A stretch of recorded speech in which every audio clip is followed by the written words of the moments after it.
atau menjadi panglima korupsi, kalau bisa hukumannya bukan hukuman angka, tapi hukuman huruf. Hukuman huruf itu apa? Seumur hidup atau mati. Karena itu juga Prabowo menurut saya perlu juga membawa anggota kabinetnya ke Kepulauan Seribu, di mana pada waktu itu pimpinan DITII Kartosuwiryo dan juga pemimpin Republik Maluku Selatan Christian Robert Sumokil itu dieksekusi mati di situ. Jadi tidak main-main karena di dalam komando pertamanya atau astacitanya itu bicara tentang nasionalisme, ideologi, demokrasi dan HAM. Jadi jangan coba-coba melanggar itu. Jadi termasuk menurut tata kelola birokrasi yang bersih, Pak Slamet Ginting ya. Ya saya kira ini pesannya sangat kuat sekali. Misalnya juga bagaimana Prabowo menggunakan mobil maung begitu ya. Bahwa kita ingin produksi dalam negeri kita komponen yang 65-70% itu bisa digunakan oleh anggota kabinet bahkan ke bawah, bukan kemudian omon-omon seperti 2011 ada mobil SMK yang sampai sekarang masih gaib. Jadi menurut saya ini pesan nasionalisme dari seorang Presiden Prabowo mengapa membawa menterinya, anggota kabinetnya ke Lembah Tidar. Dan kalau perlu seperti saya bilang, bawa serta juga ke Nusa Kambangan, bawa serta pula ke Kepulauan Seribu, supaya semua serius bahwa apa yang dikemukakan 8 komando rakyat atau astacita itu tidak main-main. Kebetulan ada Menteri Agama, Menteri Pendidikan, dan juga Menteri UMKM. Menurut saya ini adalah garda moral bagi kita semua, dan ini menjadi contoh. Dan itu sebenarnya 3 orang narasumber yang hadir di sini adalah orang yang betul-betul diharapkan menjadi contoh bagi kita semua. Dan insya Allah amanah begitu. Ya, oke.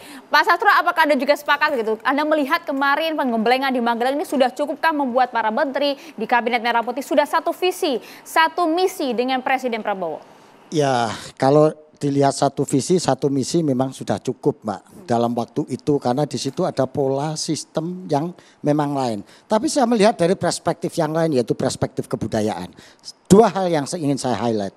Pertama, pidato Pak Prabowo ketika dilantik yang menyatakan demokrasi kita adalah demokrasi yang berbasis pada our tradition, pada tradisi kita yang memiliki karakter, nilai, norma, sistem yang berangkat dari nilai-nilai dasar kebudayaan kita. 1. Yang kedua, pada saat pidato di Magelang.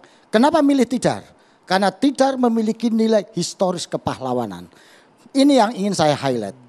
Yang pertama, Pak Prabowo ingin mengingatkan bahwa demokrasi kita itu demokrasi yang berangkat dari situasi yang real bangsa kita. Bangsa kita ini, Mas, kesenjangannya tidak hanya secara ekonomi, tapi juga secara kultural. Lah, masyarakat kita ini yang baru belajar pakaian, sampai yang sudah main internet internasional, ini ada. Dan ini perlu diperhatikan loh, Mas. Jangan sampai hanya gara-gara bias modernis, bias liberal, bias ini itu, yang ini nggak kepikiran. Nah, ini yang harus kita highlight secara kultural. Yang kedua, bahwa Tidar ini memiliki nilai historisitas yang tinggi. Kepahlawanan yang ditimbulkan di Tidar itu tidak hanya ketika NKRI ini ada. Bahkan dalam mitologinya, dalam antropologinya, itu jauh sejak sebelum Syekh Subakir ada.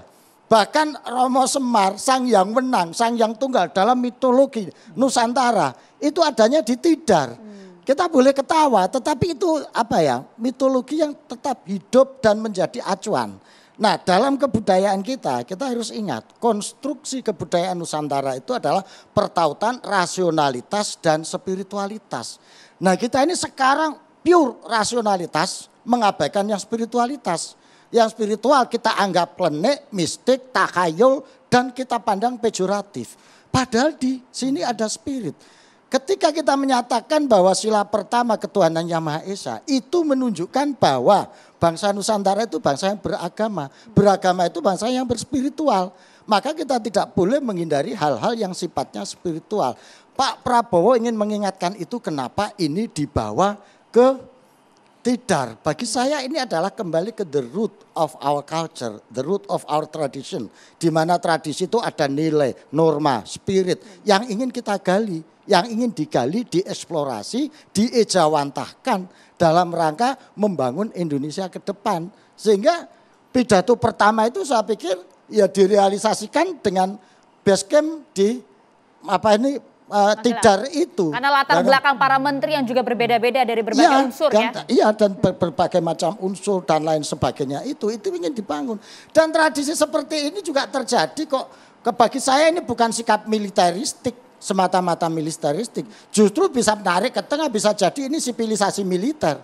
Bagaimana di situ yang sarangnya militer dalam tanda kutip didatengin oleh menteri-menteri yang dengan segala ragamnya itu di situ ingin ditunjukkan kepada para taruna-taruna, ini pemimpin Anda loh, tidak hanya yang militer loh, ini ada sipilnya, dan ini ada yang macam-macamnya ini.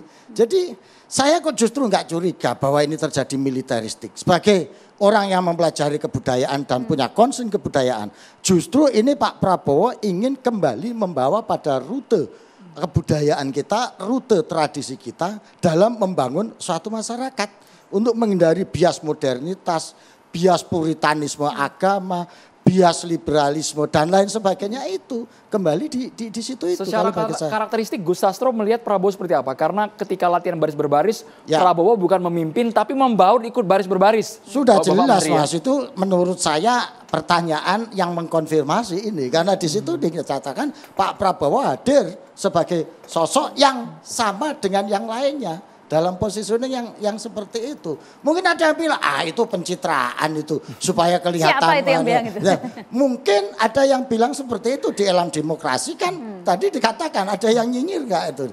Ya itu menurut saya tinggal dibuktikan nanti. Bahwa ini ternyata realitas seperti itu. Bisa membuat emotional bonding para menteri. Bisa menimbulkan harapan baru para menteri. Menghilangkan sekat-sekat yang ada. Karena sekat itu selama ini ya. Diakui bahwa tidak terwujud tapi ada, ya tidak terlihat tapi terasa. Nah melalui hal-hal seperti ini menurut saya sangat kultural banget gitu loh. Dan kalau dikatakan apakah ini hal baru? Di pesantren juga dilakukan begitu. Kita dulu juga di pesantren tengah malam dibangunkan, suruh tahajud, suruh dzikir, suruh wirid. Kemudian di komunitas-komunitas yang lain juga kita seperti itu. Jadi ini hal yang menurut saya wajar-wajar dan biasa-biasa saja. Dalam upaya satu membangun emotional bonding, juga membangun kedisiplinan, tiga membangun karakter solidaritas antar kelompok atau antar grup. Kira-kira itu. Oke, menarik juga kalau kita kemudian mendengar nanti bagaimanakah masukan dari mahasiswa yang juga nampaknya ingin bertanya juga kepada narasumber kita. Tapi nanti ya, usai jeda saat lagi tetap bersama kami di Catatan Demokrasi.